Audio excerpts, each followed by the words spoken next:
ದರ್ಶನ್ ಜೈಲು ಸೇರಿದ್ದ ವಿಚಾರ ಮತ್ತು ರೇಣುಕಸ್ವಾಮಿ ಹತ್ಯೆ ಪ್ರಕರಣದಲ್ಲಿ ಆರೋಪಿಯಾಗಿರೋ ವಿಚಾರಕ್ಕೆ ಸಂಬಂಧಪಟ್ಟಂಗೆ ಚಿತ್ರರಂಗದ ಹಲವು ರೀತಿಯಲ್ಲಿ ಮಾತಾಡಿದ್ದಾರೆ.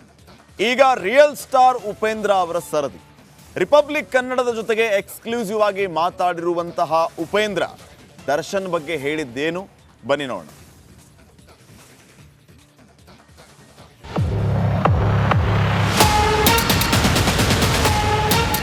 ದುಡ್ಡು, ದೌಲತ್ತು, ಹೀರೋಯಿಸಂ.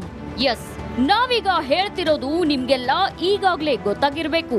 ನಾನೇ ಎಲ್ಲ, ನನ್ನಿಂದಲೇ ಎಲ್ಲ ಅಂತ ಬೀಗುತ್ತಿದ್ದ ಕಿಲ್ಲರ್ ಗ್ಯಾಂಗ್ ಲೀಡರ್ ನಿರ್ಮಾಪಕರನ್ನು ಬಿಡದೆ ಅಹಂಕಾರದ ಮಾತನ್ನ ಆಡಿದ್ದ. ಪ್ರೇಯಸಿಯನ್ನ ಮೆಚ್ಚಿಸಲು ಹೋಗಿ ಮಹಾ ಪಾಪವನ್ನು ಮಾಡಿದ್ದ the great D boss Darshan. ಪ್ರೇಯಸಿಗಾಗಿ ಪೊರ್ಕಿ 3 ಮಹಾಪಾಪ: ಕಿಡ್ನಾಪ್, ಕೊಲೆ, ಜೈಲಲ್ಲಿ ರಾಜಾತಿಥ್ಯ. ಪ್ರೇಯಸಿಗಾಗಿ ರೇಣುಕಾಸ್ವಾಮಿಯನ್ನ ಚಿತ್ರದುರ್ಗದಿಂದ ಕಿಡ್ನಾಪ್ ಮಾಡಿಸಿ ಮಹಾಪಾಪ ಮಾಡಿದ್ದ. ಬೆಂಗಳೂರಿನ ಪಟ್ಟಣಗೆರೆ ಶೆಡ್ನಲ್ಲಿ ರೇಣುಕಾಸ್ವಾಮಿಗೆ ಮನಬಂದಂತೆ ಥಳಿಸಿ ನರಕ ಲೋಕ ತೋರಿಸಿದ್ದ. ಕೊಲೆ ಮಾಡಿ ಪಾಪಕೃತ್ಯ ಮಾಡಿದ್ರೂ ಧಿಮಾಕು ಮಾತ್ರ ಕಮ್ಮಿಯಾಗಿರ್ಲಿಲ್ಲ. ಪರಪ್ಪನ ಅಗ್ರಹಾರ ಜೈಲು ಸೇರಿದ್ರೂ ರಾಜಾತಿಥ್ಯ ಸ್ವೀಕರಿಸಿ ಅಲ್ಲೂ ಧಿಮಾಕು ತೋರಿಸಿದ್ದ. ಉಪೇಂದ್ರ ಕಂಡ ದರ್ಶನ್ ಹೇಗಿದ್ದ? ರಿಪಬ್ಲಿಕ್ ಕನ್ನಡದಲ್ಲಿ ರಿಯಲ್ ಮಾತು. ಹೇಳಿ ಕೇಳಿ ದರ್ಶನ್ ಸಹಸ್ರಾರು ಅಭಿಮಾನಿಗಳನ್ನ ಗಳಿಸಿ ಮಾಸ್ ಲೀಡರ್ ಅನ್ನೋ ಹೆಗ್ಗಳಿಕೆ ಪಡೆದಿದ್ರು. ಸ್ಯಾಂಡಲ್ವುಡ್ ನಲ್ಲೂ ಹಲವಾರು ಸ್ನೇಹಿತರಿದ್ರು. ಇನ್ನು ದರ್ಶನ್ ಕೊಲೆ ಕೇಸ್ನಲ್ಲಿ ಅರೆಸ್ಟ್ ಆಗಿದ್ರ ಬಗ್ಗೆ ರಿಯಲ್ ಸ್ಟಾರ್ ಉಪೇಂದ್ರ ದರ್ಶನ್ ಬಗ್ಗೆ ಮಾತಾಡಿದ್ದಾರೆ. ಈಗ ಏನೋ ಒಂದು ಆಗಿದೆ, ಇಲ್ಲದಿದ್ರೆ ಈ ಕೋರ್ಟ್ FIR ಎಲ್ಲ ಯಾಕೆ ಬೇಕಾಗಿತ್ತು ಅಂತ ಹೇಳಿದ್ದಾರೆ. ಇಲ್ಲ, ಏನು ಹೇಳಬೇಕು ಅನ್ಸತ್ತೆ ನಿಮ್ಗೆ ಹೇಳಿ. ಆ್ಯಕ್ಚುಲಿ ಕೇಳಿದ್ರೆ ನೋವಾಗುವಂಥ ಸಂಗತಿ ಅದು. ಎಲ್ಲರಿಗೂ ಒಂದು ನೋವಾಗಿದೆ, ಎಷ್ಟೋ ಫ್ಯಾನ್ಸ್ಗಳು ನೋವಾಗಿದೆ, ಎಲ್ಲರಿಗೂ ಒಂದು ಬೇಸರದ ಸಂಗತಿ ಅದು. ನೋಡೋಣ, ಅದು ಇನ್ವೆಸ್ಟಿಗೇಷನ್ ಸ್ಟೇಜಲ್ಲಿದೆ, ನೋಡೋಣ ಏನಾಗುತ್ತೆ ಅಂತ.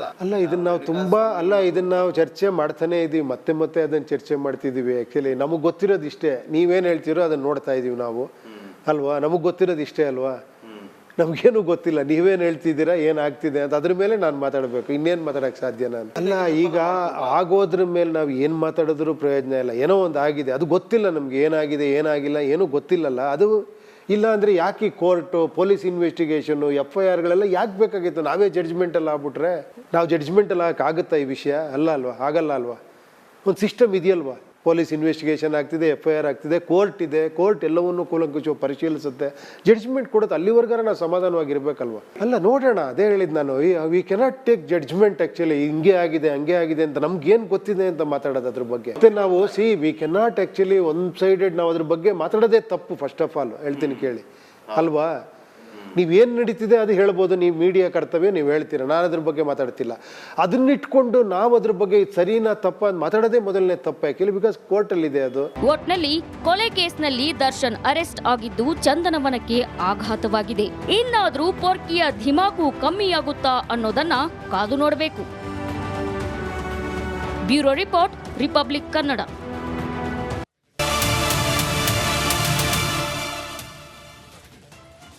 Welcome back.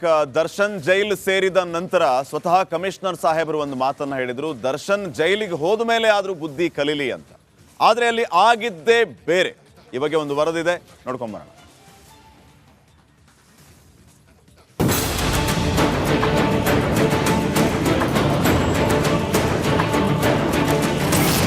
ಕಮಿಷನರ್ ಮಾತನ್ನೇ ಧಿಕ್ಕರಿಸಿದ ಕಾಟೇರ. ಸಹವಾಸ ದೋಷದಿಂದ ಕೆಟ್ಟ ಸಾರಥಿ.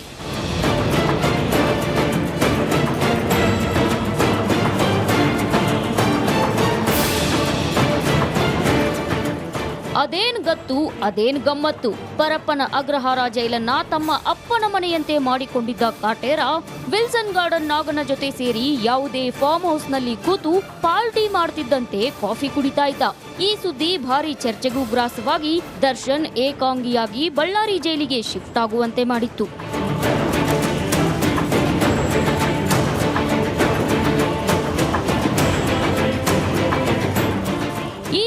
ಪರಪ್ಪನ ಅಗ್ರಹಾರ ಜೈಲಿಗೆ ಹೋಗುವ ಮುನ್ನ ಕಮಿಷನರ್ ದಯಾನಂದ್, DCP ಗಿರೀಶ್ ದರ್ಶನ್ಗೆ ಕೆಲ ಬುದ್ಧಿವಾದವನ್ನ ಹೇಳಿದ್ರು. ಜೈಲಲ್ಲಿ ವಿಲ್ಸನ್ ಗಾರ್ಡನ್ ನಾಗ ಸೇರಿದಂತೆ ಕೆಲ ರೌಡಿಗಳಿದ್ದಾರೆ, ಅವರಿಂದ ದೂರ ಇರಿ, ಅವರ ಸಹವಾಸ ಮಾಡಬೇಡಿ, ಅಣ್ಣ ಅಣ್ಣ ಅಂತ ಹತ್ತಿರ ಬರ್ತಾರೆ, ಅವರ ಸಹವಾಸ ಮಾಡಬೇಡಿ ಅಂತ ಬುದ್ಧಿ ಹೇಳಿದ್ರು.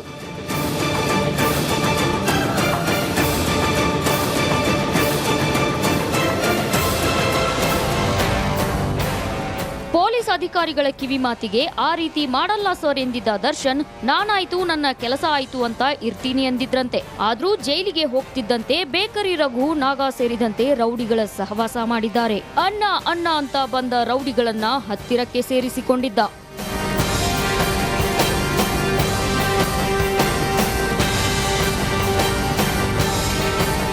ಜೈಲಿನಲ್ಲಿ ರೌಡಿಗಳ ಸಹವಾಸ ಮಾಡಿ ರಾಜಾತಿಥ್ಯ ಪಡೆದಿದ್ದ ದರ್ಶನ್ ಪೊಲೀಸ್ ಅಧಿಕಾರಿಗಳ ಮಾತು ಕೇಳದೆ ಎಡವಟ್ಟು ಮಾಡಿಕೊಂಡು ಬಳ್ಳಾರಿ ಜೈಲಿಗೆ ಶಿಫ್ಟ್ ಆಗುವಂತಾಗಿದೆ. ಅಣ್ಣ ಅಣ್ಣ ಅಂತ ಬಂದವರು ಈಗ ಯಾರೂ ಇಲ್ಲ.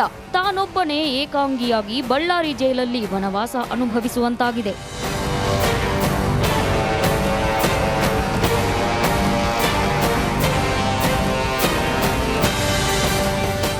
Madesh, crime bureau, Republic Kannada. ಭೂಕುಸಿತ ಸ್ಥಳದಲ್ಲಿ ಮತ್ತೆ ಈಗ ಕಾರ್ಯಾಚರಣೆಗೊಂಡಿದೆ. ನಾಪತ್ತೆಯಾಗಿರುವಂತಹ ಮೂವರಿಗಾಗಿ ಮತ್ತೆ ಶೋಧ ಕಾರ್ಯ ನಡೆಸಲಾಗ್ತಾ ಇದೆ. ನಾಳೆ ಶಿರೂರಿಗೆ ಸಾಗಲಿವೆ ಬೃಹತ್ ಗಾತ್ರದ ಯಂತ್ರಗಳು.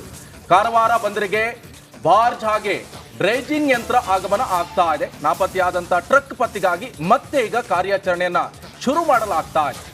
ಶಿರೂರು ಈ ಘಟನೆಯಲ್ಲಿ ನಾಪತ್ತೆಯಾಗಿರುವಂತಹ 3 ಜನ ಅವರಿಗಾಗಿ ಶೋಧ ಕಾರ್ಯ ನಡೆಸಲಾಗ್ತಾ ಇದೆ. ಜುಲೈ 16ರಂದು ಶಿರೂರಿನಲ್ಲಿ ಗುಡ್ಡ ಕುಸಿತ ಆಗಿತ್ತು. ಇದೇ ವಿಚಾರಕ್ಕೆ ಸಂಬಂಧಪಟ್ಟಂತೆ ಸಾಕಷ್ಟು ಶೋಧ ಕಾರ್ಯವನ್ನ ನಡೆಸಲಾಯಿತು. ಕೊನೆ ಕೂಡ ಸಿಕ್ಲಿಲ್ಲ. ಈಗ ಬೃಹತ್ ಗಾತ್ರದ ಯಂತ್ರಗಳನ್ನ ಈಗ ತಗೊಂಡು ಬಂದು ಶೋಧ ಕಾರ್ಯವನ್ನ ನಡೆಸಲಾಗ್ತಾ ಇದೆ. ಗಂಗಾವಳಿ ನದಿಯಲ್ಲಿ ಸೇರಿರುವಂತಹ ಸಾಕಷ್ಟು ಪ್ರಮಾಣದ ಕಲ್ಲು ಮಣ್ಣು, ಈ ಮಣ್ಣು ಕಲ್ಲು ಇದರ ನಡುವೆ ಸಿಕ್ಕಿರುವಂತಹ ಇವರನ್ನ ಶೋಧ ಕಾರ್ಯ ನಡೆಸುವಂತ ನಿಟ್ಟಿನಲ್ಲಿ ಸಾಕಷ್ಟು ಪ್ರಯತ್ನಗಳನ್ನ ಈಗ ನಡೆಸಲಾಗ್ತಾ ಇದೆ.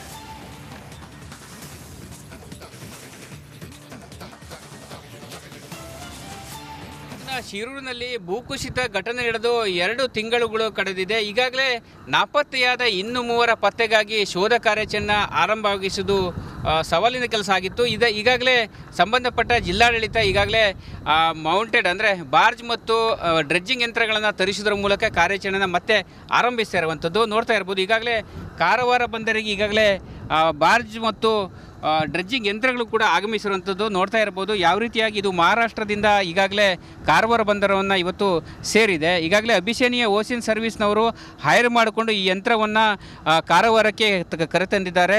ಸುಮಾರು 80ರಿಂದ 90 ಲಕ್ಷ ರೂಪಾಯಿ ವೆಚ್ಚದಲ್ಲಿ ಈ ಒಂದು ಕಾರ್ಯಾಚರಣೆಗಾಗಿ ಖರ್ಚು ಮಾಡಲಾಗ್ತದೆ. ಜುಲೈ 16ರಂದು ಸಂಭವಿಸಿದ ದುರ್ಘಟನೆಯಲ್ಲಿ 11 ಜನ ನಾಪತ್ತೆಯಾಗಿದ್ದರು. 8 ಜನರು ಮೃತದೇಹಗಳು ಪತ್ತೆಯಾಗಿದೆ. ಇನ್ನು 3 ಅಂದರೆ ಕೇರಳ ಮೂಲದ ಅರ್ಜುನ್ ಆಗಿರ್ಬೋದು, ಜಗನ್ನಾಥ್ ನಾಯ್ಕ್ ಶಿರೂರಿನ, ಗಂಗೆಕೊಳ್ಳದ ಲೋಕೇಶ್ ಅವರ ಮೃತದೇಹಕ್ಕಾಗಿ ಆ ಪತ್ತೆ ಕಾರ್ಯವನ್ನು ಈಗಾಗಲೇ ಮಾಡಬೇಕಾಗಿರುವಂಥದ್ದು. ಈ ಒಂದು ಯಂತ್ರಗಳ ಮೂಲಕ ಅಂದರೆ ಬಾರ್ಜ್ ಮತ್ತು ಡ್ರೆಡ್ಜಿಂಗ್ ಯಂತ್ರಗಳ ಮೂಲಕ ಈ ಕಾರ್ಯಾಚರಣೆಯನ್ನು ನಡೆಸಲಾಗುತ್ತೆ. ನೋಡ್ತಾ ಇರ್ಬೋದು. ಈ ಯಂತ್ರದ ವಿಶೇಷತೆ ಅಂತ ಹೇಳಿದ್ರೆ ಈ ಗಂಗಾವಳಿ ನದಿಯಲ್ಲಿ ತುಂಬಿರುವಂಥ ಕಲ್ಲು ಮಣ್ಣುಗಳನ್ನು ಎತ್ತುವ ಒಂದು ಕೆಲಸ ಕೂಡ ಆಗಬೇಕಾಗಿರುವಂಥದ್ದು ನೋಡ್ತಾ ಇರ್ಬೋದು. ಇದರಲ್ಲಿ ಈ ಒಂದು ಡ್ರೆಡ್ಜಿಂಗ್ ಯಂತ್ರಗಳ ಮೇಲೆ ಕ್ರೇನ್ ಕೂಡ ಇರುವಂಥದ್ದು ನೋಡ್ತಾ ಇರ್ಬೋದು. ಮತ್ತು 2 ಉದ್ದನೆ ಕಾಲುಗಳು, ಇದಕ್ಕೆ ಸ್ಪಡ್ ಅಂತ ಹೇಳ್ತಾರೆ. ಈ ಒಂದು ಸ್ಪಡ್ಡನ್ನು ಅಳವಡಿಸುವ ಕೆಲಸಗಳು ಆಗಬೇಕು. ಗಂಗಾವಳಿ ನದಿಗೆ ಈ ಒಂದು ಯಂತ್ರಗಳನ್ನು ತೆಗೆದುಕೊಂಡು ಹೋದ ಮೇಲೆ ಅಲ್ಲಿ ಈ ಒಂದು ಸ್ಪಡ್ಡನ್ನು 2 ಉದ್ದವಾದ ಸ್ಪಡ್ಡನ್ನು ಇದ್ರಿಗೆ ಜೋಡಿಸಿ ಅಂದರೆ ಈಗ